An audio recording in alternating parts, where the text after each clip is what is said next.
We're nearing the end of the week, and actually for our class, it is the end of the week for us since we don't meet on Fridays. Our quiz today is going to be different from last week. Last week we took a Canvas multiple choice quiz. Today we're going to do a more traditional paper quiz. If you're in person, you'll be actually doing it on paper. If you are at home, you'll be joining us, please don't be late, and you'll be getting a document that you'll complete and submit before the end of the period. So let's take our quiz and then we'll move on to a short new lesson. In lesson 1.4, we're going to be rewriting equations and formulas.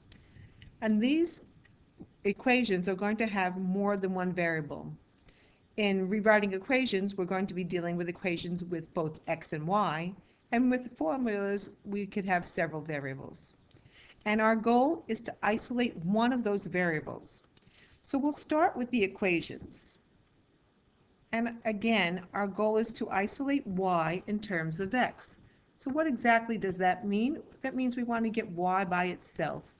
And we'll accomplish that using inverse operations. In my first problem, I have negative 2x plus y equals 8. I am going to add 2x on both sides. It will cancel on the left, leaving me with y is equal to 2x plus 8. Now you noticed I put this x term before the constant.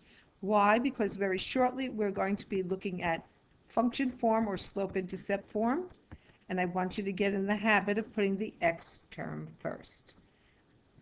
Getting into a good habit from the beginning. Let's move on to a couple more examples. In my next one, I have 3x plus y equals negative 7. I need to subtract 3x on both sides. It will cancel on the left, leaving me with y. Then I'll have y is equal to that 3x minus 7. And that's what we're doing. We're rewriting these by isolating y in terms of x. On to the next problem. I will subtract 6x on both sides. This time I'm left with 3y. 3y is equal to negative 6x plus 12. I haven't isolated my y just yet. I have one more step. I need to divide everything by 3. Y is equal to, now I divide and I get a negative 2x. I divide 12 by 3 and I get 4. Let's see a similar problem. In my last one here, I'm going to add 4x on both sides. That now leaves me with a negative 2y is equal to 4x plus 10. We need to divide by negative 2. We're dividing all terms by negative 2. You can either put it once or put it under each term. I'm going to now get y is equal to a negative 2x minus 5.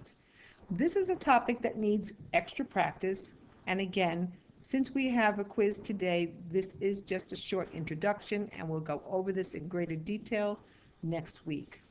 Have a great weekend, and I'll see you then.